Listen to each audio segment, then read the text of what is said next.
failure in some sense, either their quality is very poor or something's going wrong, they fall into rescue and recovery. And rescue and recovery is all about identifying the things they need to change. Thing called rescue and recovery.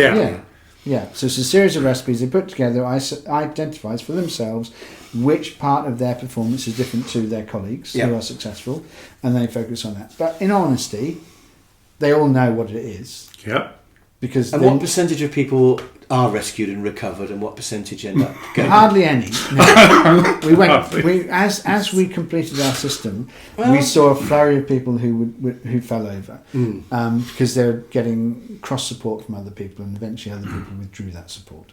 But now, hardly ever. Although we do get some, somebody will make a mistake on something, and that will come out through audit. They might just be new but have great potential. Or they might be old and have got complacent and done something that they shouldn't have done. Yeah. Missed out a form or something. Do you know something they all know though? It's amazing. They just know. So they, Chris, and I know. Yeah, if I make a mistake, which I do, we do. I'm kicking myself. I'm thinking, I can't believe I did. I don't need somebody else to come along and go, you didn't do that right. You don't. I know. I already know. Let's and if you don't know, need a feedback form. If you don't know, because I know what was good and what wasn't already. Fantastic. I'm already thinking about how I'm going to fix it next time. So if you don't know, you've got a problem. So let's imagine. Let's imagine that you forget to invoice somebody.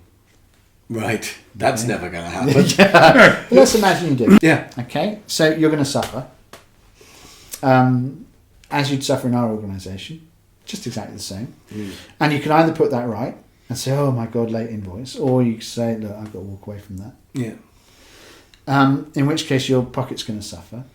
Now in our organisation, my pocket suffers as well, so I'm not very happy. But ultimately, it's a single mistake. It's an error. Might be bad, but and they'll learn. We'll get through this. And they'll catch up. Yeah. It's not a problem. On the other hand, let's imagine in our organisation they didn't apply for an export licence. Yeah. That's a big problem. So that has to be part of your rules then? Of course, yeah. Yes. Nothing goes out of this country without an export licence. Nothing. So you have rules for things like that? Really strict rules. Because that's business threatening. Yeah. And this is what I talk about investor risk.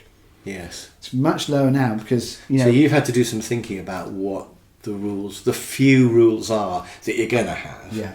Yeah, so what are the boundaries that are hard? So if somebody was thinking of doing this, they'd have to make sure they thought really carefully or talk to you about what rules you have. Yeah. And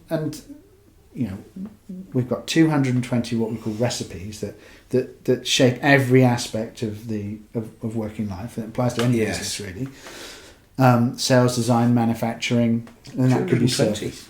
Yeah. And most of them, probably 80% you'll never use. Death in service. Well, you need that for HR law, but you're not going to use it. Yeah. So, okay. So let's go back to this failure mechanism. So somebody starts to fail, they go into rescue and recovery. They are absolutely clear what they need to do to put that right, and they've known that for a while because they've seen they've been behaving differently to their colleagues, and then they have to make the decision: do I want to do those things that they're doing or not? Am I going to push through my anxiety or not?